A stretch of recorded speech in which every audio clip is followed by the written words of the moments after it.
Salam dostlar, hər vaxtınız xeyir olsun. Demək, mənim bir koloniyam yalançıya getdi, yəni erkəkliyə getdi. Yalançı anar seçdilər və koloniya erkək yumurtaları qoymağa başladı.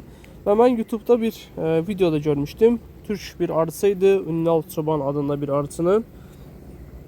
Erkəkləmiş koloniyaya sadəcə yaşlı bir ana arını giriş dəliyindən buraxır və koloniya həmin ana arını qəbullanır.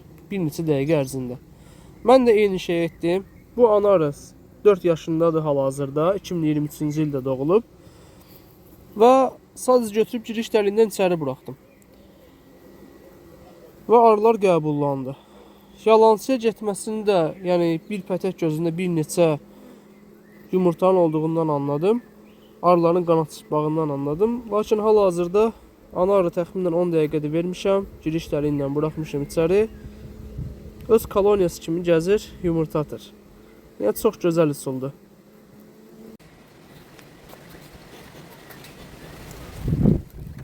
Salam dostlar, hər vaxtınız xeyir olsun. Bugün 16 may 2026-cı ildir. Bugün iki mövzu haqqında danışmaq istəyirəm. Birini keçən il təcrübə etmişəm, çox gözəl alınır. Birini isə hal-hazırda bayaq təcrübə etdim və çox gözəl uğurlarını deyə bilərəm. Bugün təcrübə etdiyim nə idi? Yalançıya getmiş bir koloniyaya ana arını necə qəbullandırmaq olar? Əslində bu mənim deyil, başqa bir arıçının təcrübəsidir. Türk bir arıçı var, Ünal Çoban adında. YouTube kanalı var və həmin onun YouTube kanalında gördüyüm videonu bugün arıma tətbiq elədim. Mən təxminən 5 may tarixində bölmə etmişdim, 4 ədəd. Onlardan 3-ünə hazır anarı verdim, birinə isə hazır anarı vermədim ki, öz ana arısını çıxartsın. Çünki bölmə etdiyim koloniyanın ana arısı çox yaxşı idi. Və bugün baxdıqda görürəm ki, arılar nədənsə ana arı üsküyünü bozublar və yaxud da hər hansı bir səbəbdən ana arı üsküyü dağılıb və pətək gözlərində yalançı ana arı yumurtaları var. Yəni bir pətək gözündə 4-5 yumurta var. Koloniya yalançıya gedir, bildiyimiz erkəklik.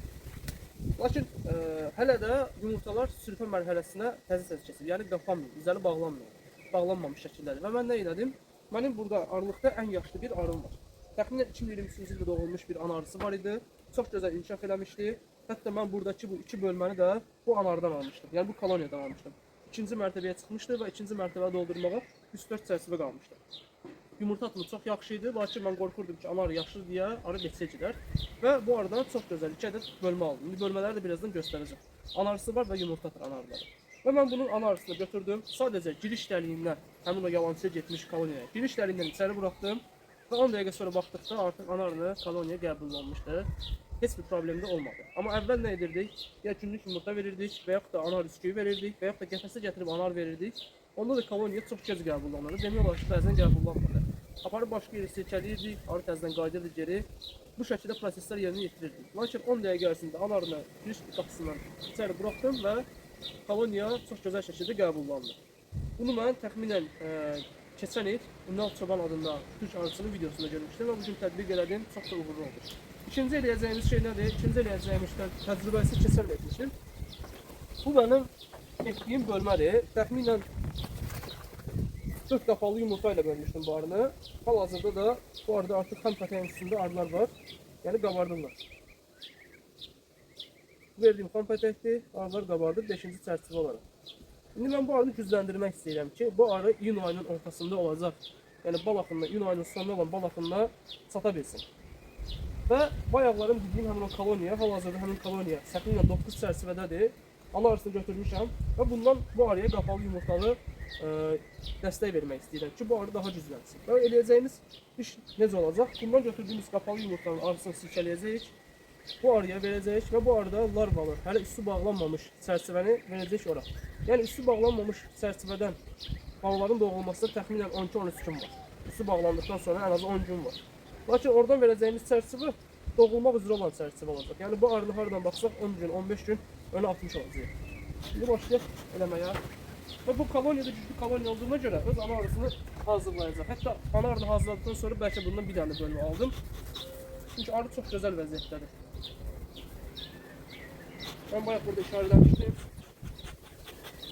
Onu deyim ki, bu arı ana arısı ilə bərabər bu koloniya artıq 2 ildir məndədir. 2024-cü ildə. Və gətirəndə bu arı çox sakit idi.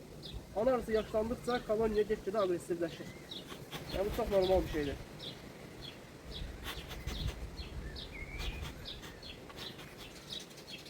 Lakin bunun balaları çok sakit. Yani ana arılar almıştım ben bu arıdan. Oldukça sakit.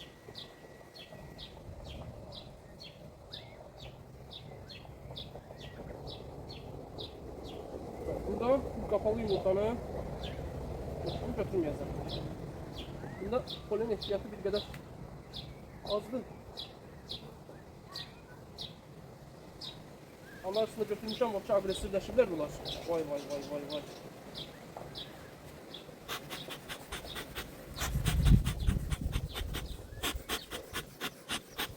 Çöreğimiz de söndü.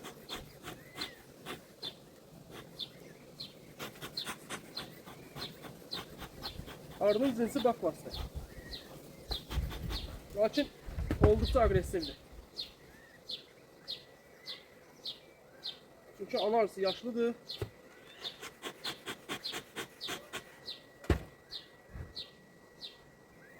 Yaşlı olsa da ama ana arı değişmeye getmədilər. Bəli, bu çərçivəni götürürəm. Adlı şəkildə birləşdirmək istəmirəm, bir qədər riskdir. Yəni maska olmasaydı indi açısını döndürmüşlər məni. Hələ ki qoyuram bunu bu kənara və buradan götürəcəyim çərçivəni seçirəm.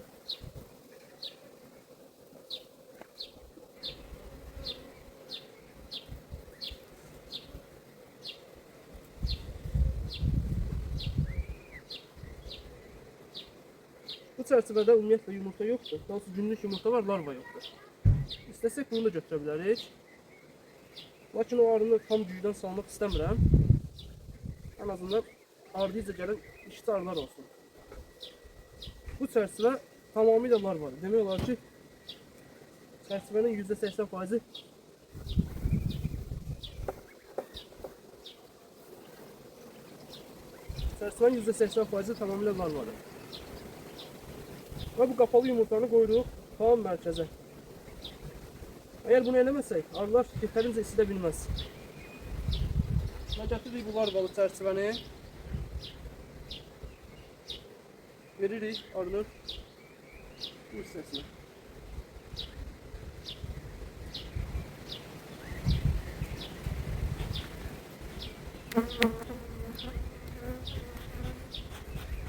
Şimdi bizim ettiğimiz iş ne kadar faydalı olacak bu arıya? Bu arada təxminən doğulacaq olan balalar 12-15 gün tez doğulacaq. Və hər doğulan bala əlbəttə ki, sonraki nəslin inkişafı üçün, davamı üçün bəsləmə rolu oynayır. Yəni, tez doğulan bala səbəb olacaq ki, anarı daha çox yumurtlasın. Məsələn, bağlayırıq bunu. İnşallah bu arının inkişafını çəkib paylaşacağım. Əgər bu koloniyada anar olsaydı, yəni orada davamlı olaraq yumurta atımı davam etsəydi, təxminən 10 gündən sonra və ya bir həftə sonra eyni prosesi təkrarlamaq olar. Yəni oradakı balalar doğulacaq, anar oraya yumurta atacaq. Yenidən o yumurtalı larva çərçivəsini götürüb veririk həmin koloniyaya, oradan bir çərçivə veririk bura. Onun için bu arılar mənim etdiyim bölmələrdir. Hal-hazırda ikinci mərtəbəyə qaldırdığım arılar var və şükürlər olsun ki, bu il arılarımda beçə meyli qətiyyən yoxdur. Çünki arılar may ayına girən kimi güclü ikinci mərtəbəyə çıxan bütün arılarımdan mən bölmə aldım. Elə bölmə aldım ki, arını həm gücdən salmasın, həm də beçə meylini az da olsa qarşısına alsın. Yəni mən bölmə götürməsəydim arılardan böyük ehtimal ki, ikinci mərtəbədə olan arılarım beçə meylənəcəkdi. Və onu dedim ki, hal-hazırda ikinci mərtəbəni doldurmaq üzrə olan arılarım var ki, gələn həftə onlara üçüncü qat atmalıyam. Sağ olun, sağ olun.